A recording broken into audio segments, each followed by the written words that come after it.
किसान भाई, अब बात करते हैं हमारी प्याज की फसल में कितने प्रकार के फंगस आते हैं, कब आते हैं और उनका रोकने का उपाय, तरीका ऑर्गेनिक और रासायनिक क्या है। तो आपको प्याज की जैसे आपकी फसल 15 से 20 दिन की होती है, आप हमेशा ही 15-15 दिन के अंतराल पर मैंकोजेब फंगीसाइड को स्प्रे करते रहिए। बहुत ही पॉजिटिव और अच्छे रिजल्ट मिलेंगे, कभी झुलसा रोग नहीं आएगा। इसके अलावा बात करते हैं ग्रे रस्ट। स्पेशल जो हमारी फसल होती है प्याज की, रस्ट भी जैसी समस्या आती है, तो प्रोपिकोनोजोल 25% EC को 200 ml आप 1 एकड़ पर स्प्रे कर सकते हैं। 100 से 200 ml आप स्प्रे कर सकते हैं। यदि आपकी फसल कम दिन की है तो आप प्रोपिकोनोजोल को 100 ml की दर से ही स्प्रे आप कर सकते हैं। इसके अलावा हमारी फसल पर ब्लास्ट भी है, रॉट भी है, एंथ्राकिनोसिस भी है, पर्पल ब्लॉच भी है, ब्लाइट भी है। इसके अलावा ओनियन स्मट भी है। इसके साथ ही एक साथ इन सभी को हमको नियंत्रण करना है। तो मैंकोजेब आपको 200 ग्राम लेना है और एक PI इंडस्ट्री का कीटाजिन फंगीसाइड आता है, कीटाजिन 48% EC। इसके अच्छे बहुत ही पॉजिटिव रिजल्ट मिले हैं। मैंकोजेब को और कीटाजिन को दोनों को मिक्स करके स्प्रे कर देना है आपको। 1 एकड़ पर कीटाजिन को 100 ml लेना है, मैंकोजेब को 200 ग्राम लेना है, स्प्रे कर देना है। बहुत ही अच्छे बढ़िया रिजल्ट आपको मिलेंगे। ये तो हो गई रासायनिक तरीके से आप फंगस को कंट्रोल कर सकते हैं, लेकिन जो हमारे किसान भाई हैं ऑर्गेनिक वाले भी हैं, तो ऑर्गेनिक में भी हम बता दें कि लगभग सभी एक साथ आप कंट्रोल कर सकते हैं फंगस को। सनमुखा का जो मोक्षा फंगीसाइड आता है 250 ml स्प्रे कर सकते हैं। बायो फर्टिलाइजर्स अंको कैलिबर आता है 300 ml 1 एकड़ पर स्प्रे करें। यह भी काफ़ी हद तक फंगस को कंट्रोल करके रखते हैं। मैं आपको बता दूं कि जो मैंने अब भी फंगस बताए हैं, जब आपको फंगस का अटैक हो तब आप स्प्रे कर सकते हैं। यदि आपकी फसल हरी भरी है, कोई फंगस नहीं है, तो आप फंगीसाइड का स्प्रे करने की कोई ज़रूरत नहीं है। और फंगस आ रहे हैं तो शुरुआती अवस्था में ही फंगीसाइड को स्प्रे करना चाहिए। अब बात करते हैं प्याज की फसल में कितने प्रकार के कीट आते हैं, कब आते हैं, उनसे क्या समस्या होती है और उनको निवारण करने की क्या क्या तरीके हैं। तो मैं तो आपको हमेशा से ही मतलब इस वीडियो पर स्टार्टिंग से ही 2 तरीके बताते आ रहा हूँ, एक तो ऑर्गेनिक और एक रासायनिक, यानी हमारी फसल के। सबसे पहले तो जान लेते हैं कि कितने प्रकार के कीट आते हैं, जैसे कि थ्रिप्स, सुंडी, कटुआ सुंडी और प्याज की जो मक्खी होती है, शीर्ष की भेदक कीट होता है। इसके अलावा छोटी बड़ी इल्ली, थ्रिप्स होती है, सफ़ेद मक्खी होती है, एफिड जैसेट, पिंक वर्म होती है, माइट्स होती है, मच्छर। इसके अलावा तरह तरह की इल्लियाँ होती हैं, तना छेदक होती है, माहू, हॉपर्स, मिलीबग और सबसे ज़्यादा अटैक होता है थ्रिप्स का। तो इन सभी को कंट्रोल करने के लिए ऐसी दवाइयाँ बता रहा हूँ जो एक साथ कंट्रोल कर सकती हैं। सबसे पहले बात करते हैं ऑर्गेनिक, फिर बात करेंगे रासायनिक। ऑर्गेनिक पर आप एक साथ इल्लियों का, थ्रिप्स का और रस चूसक चबाने वाले कीटों को कंट्रोल करना चाहते हैं तो आपको क्या करना है ऑर्गेनिक पर। उसके लिए डाउ एग्रोसांस की डेलीगेट भी आती है और सक्सेस भी आती है। सक्सेस को आप डाउ एग्रोसांस की सक्सेस इंसेक्टिसाइड को आप 80 ml 1 एकड़ पर 200 लीटर पानी पर स्प्रे कर सकते हैं जब भी आपकी प्याज की फसल पर कीटों का अटैक है। इसके अलावा यह सभी कीटों को नियंत्रण करती है डाउ की सक्सेस। इसके अलावा डेलीगेट भी ग्रीन लेवल की इंसेक्टिसाइड स्पाइनोटोरम 11.7%, यह भी इंसेक्टिसाइड है और सभी कीटों को, इल्ली हो, थ्रिप्स हो, रस चूसक कीट हो, चबाने वाले कीट हो, डेलीगेट भी सभी को कंट्रोल करती है। आपको डाउ एग्रोसांस की जो डेलीगेट आती है उसको भी आपको 100 ml 1 एकड़ पर स्प्रे करेंगे तो भी आपको अच्छे रिजल्ट मिलेंगे। अब बात करती है रासायनिक तरीका। आपको जो पसंद आ आप उससे इस्तेमाल कर सकते हैं, लेकिन जो मैं आपको ऑर्गेनिक बता रहा हूँ वह भी 100% रिजल्ट देगा और जो रासायनिक बता रहा हूँ उससे भी आपको 100% रिजल्ट मिलेगा। तो रासायनिक सुनिए, जैसे रस चूसक कीटों को कंट्रोल करने के लिए आपको क्या करना चाहिए।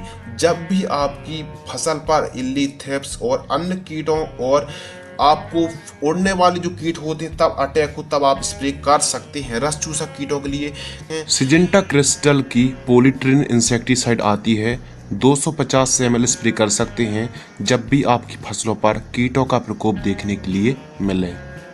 बायर कंपनी की कॉन्फिडोर सुपर आती है, 50 ml 1 एकड़ पर स्प्रे कर सकते हैं। यह भी रस चूसक कीटों को कंट्रोल करती है। घरडा कंपनी की पुलिस इंसेक्टिसाइड आती है, 200 ml 1 एकड़ पर स्प्रे करेंगे तो आपको अच्छे रिजल्ट मिलेंगे।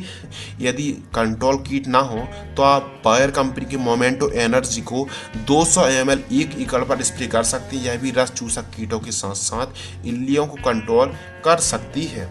इसके लिए ग्रोथ, बढ़वार, उपज और उत्पादन के लिए हम आपको केवल और केवल 2 टॉनिक बता रहे हैं, एक ऑर्गेनिक और एक रासायनिक। तो मोमेंटो एनर्जी को आपको 200 ml स्प्रे करना है, रस चूसक कीटों को सफाया करती है।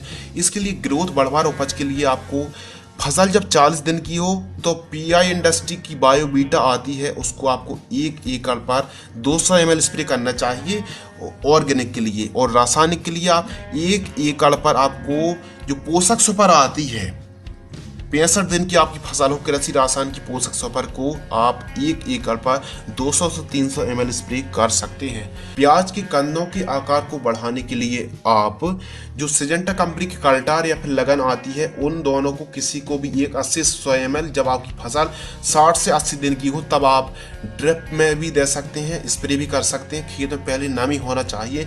बहुत ही अच्छे तरीके से आपकी प्याज का कंद में इंक्रीज होगा, वृद्धि होगी, 100% आपको रिजल्ट मिलेंगे। ऑर्गेनिक में यदि जाया जाए तो कंद का आकार बढ़ाने के लिए आप बायोबीटा दानेदार आती है, 10 किलोग्राम आपको अपनी फसलों पर जब आपकी फसल।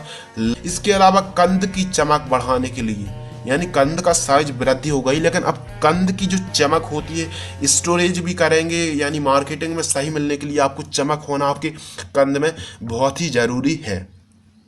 बोरॉन को आप 20% जो बोरॉन आती है उसको आपको स्प्रे करना है 1 एकड़ पर 300 ग्राम जब आपकी फसल 70 से 75 दिन की हो तो आपको बोरॉन बहुत ही ज़रूरी होता है प्याज की फसल पर चमक बढ़ाने के लिए। इसके अलावा खरपतवार नियंत्रण के लिए हमारे किसान भाई कहेंगे कि आपने पूरी वीडियो की जानकारी दी, लेकिन खरपतवार के कंट्रोल करने के लिए हमको क्या इस्तेमाल करना चाहिए।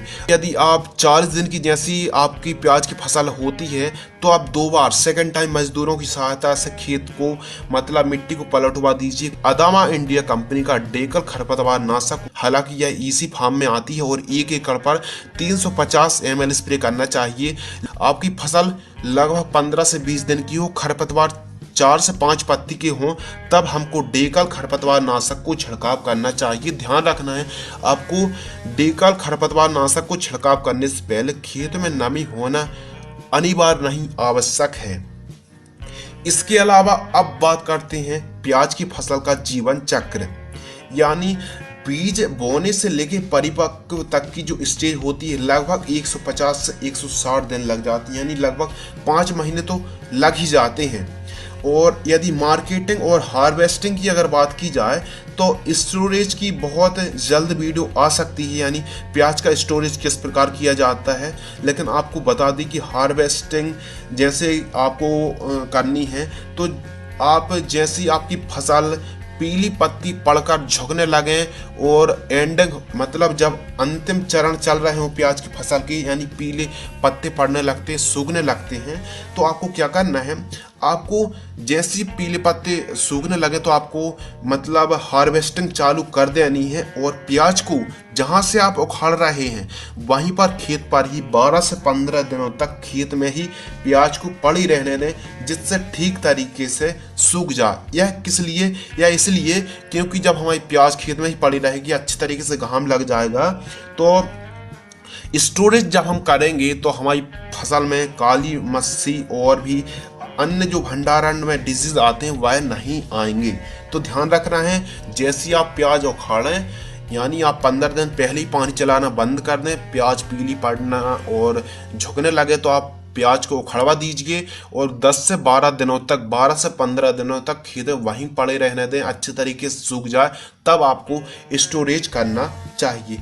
अब बात करते हैं सावधानी, यानी जब हमारी प्याज लगभग 80 से 90 दिन की होती है तो कहीं कहीं फूल निकलना स्टार्ट हो जाती है, यानी फूल भी आते हैं गुच्छे। तो कंद का आकार ठीक तरीके से मजबूत हो या फिर फूल निकलते तो ठीक तरीके से निठोर या फिर अच्छे तरीके से परिपक्व नहीं हो पाता है हमारा कंद, तो उसके लिए हमको क्या करना है, मजदूरों की सहायता से 80 से 90 दिन की जब हमारी फसल हो तो पैरों की सहायता से पूरे खेत को जो मतलब प्लांट्स हैं उनको झुकवा देना चाहिए ताकि अच्छे तरीके से परिपक्व होते हैं।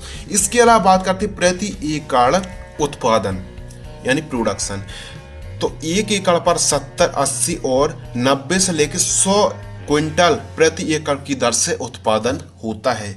यदि आप और भी अच्छा फर्टिगेशन करेंगे तो उत्पादन इससे भी बढ़ सकता है। यदि आप ठीक तरीके से देखभाल नहीं करेंगे तो उत्पादन कम भी हो सकता है। तो किसान भाइयों, आज की वीडियो में हमने आपको प्याज की उन्नत खेती की A to Z संपूर्ण जानकारी बताई थी। तो आप जरूरी नहीं कि जो मैंने आपको जानकारी दी आप उस हिसाब से मॉडर्न में खेती करना चाहते हैं तो आप कर सकते हैं, लेकिन यदि आप कम लागत पर बजट यदि आपका कम है तो आप कम से कम कॉस्ट पर ही प्याज की उन्नत खेती लेने की कोशिश करें। आई होप यह जानकारी आपको जरूर पसंद आई होगी। वीडियो पसंद आ तो लाइक करें। मिलते हैं ऐसी और भी इंटरेस्टिंग टॉपिक के साथ, तब तक के लिए धन्यवाद।